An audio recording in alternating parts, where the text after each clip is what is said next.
Hi, guys. I just got off Zooming with you and thought it was the best time to read the next chapter so that it was ready for you tomorrow.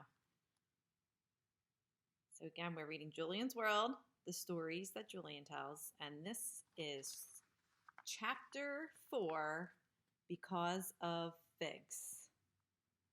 How do you like my chicken pillow over here? I'm the crazy chicken lady, for real. All right, here I go. Because of figs. In the summer, I like to lie in the grass and look at the clouds and eat figs. Do you know what figs are? Figs are soft and purple and delicious. Their juice runs all over my face, and I eat them till I'm so full I can't eat anymore. Because of figs, I got a strange birthday present. And because of that birthday present, I had some trouble. This is what happened. This is a good time to pause and make a prediction. What could happen? Or what do you think that birthday present is?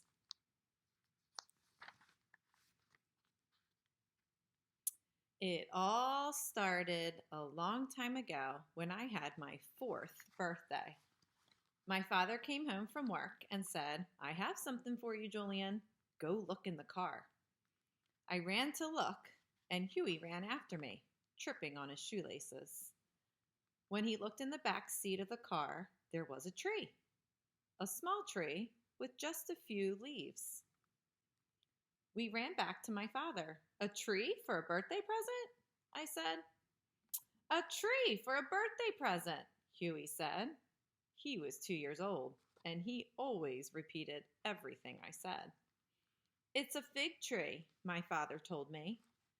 "It will grow as fast as you grow, Julian, and in a few years it will have figs that you can pick and eat." I could hardly wait to grow my own sweet, juicy purple figs. We planted the tree by our back fence, and I gave it water every day. And then one morning, it had 2 new leaves. "Fig tree, you're growing," I said. I thought I should be growing too. There was a mark on the wall in the bathroom of our house where my father measures us, and I ran into the house to measure myself against my old mark. I pressed my hand against my head, flat to the wall, and checked where my hand was compared to the old mark. It wasn't any taller. I walked outside to the fig tree. "I'm not any taller," I said. I touched the fig tree's new leaves. "I want to grow too," I said. "You know how to grow, and I don't," I told the fig tree. The fig tree didn't say a word. "Maybe what makes you grow will make me grow," I told it. And very quickly, I picked the fig tree's new leaves and ate them. They tasted worse than spinach. I was pretty sure they would make me grow. I did a little growing dance around the fig tree with my hands raised in the air. It worked. I stayed taller than Huey. I got taller than my fig tree. And every time my fig tree got new leaves, I saw them and ate them secretly. And when nobody was looking, I did a growing dance. "If you don't like this, fig tree, just tell me," I'd say. The fig tree never said a word. After a year, my father looked at my fig tree.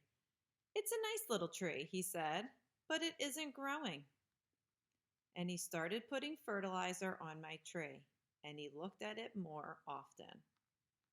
But when new leaves showed, I saw them first, and I want to get taller too, so I ate them.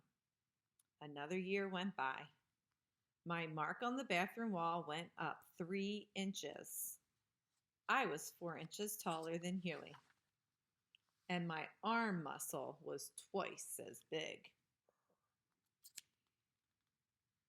The fig tree hadn't grown at all. "Fig tree, I said when I took its new leaves. I'm sorry, but I want to grow tall. And the fig tree didn't say a word. One day, my father was in the garden. He walked over to my fig tree. Julian, he said, something is the matter with your tree. It hasn't grown. It hasn't grown at all. Really? I said. I didn't look at my father. I didn't look at my fig tree either.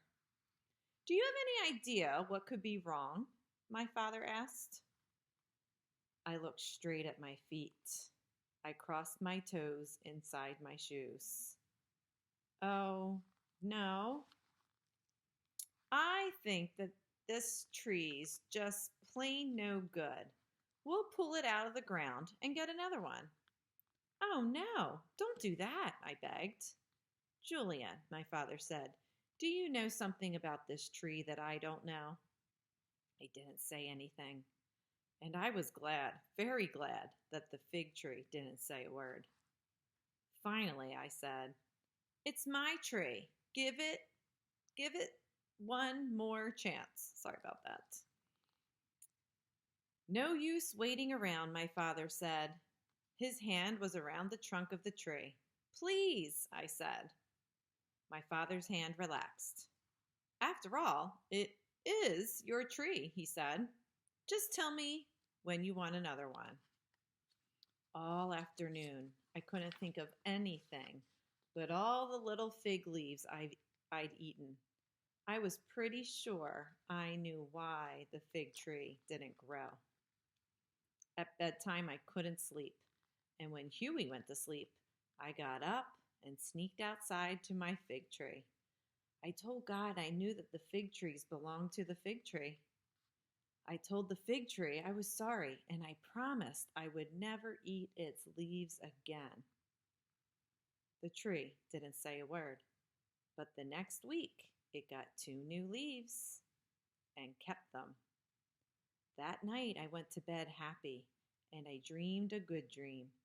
My fig tree was higher than a house. I was almost as tall as my dad, and there were big, juicy, sweet figs falling all over the lawn. There's a picture of how this chapter's ending. I noticed some things happened in this chapter that described how he reacted in the pudding chapter. Can you think about that? When he was talking to his dad, how was his reactions?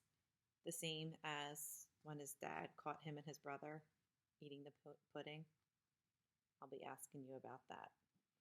The next chapter is called My Very Strange Teeth. Look at that.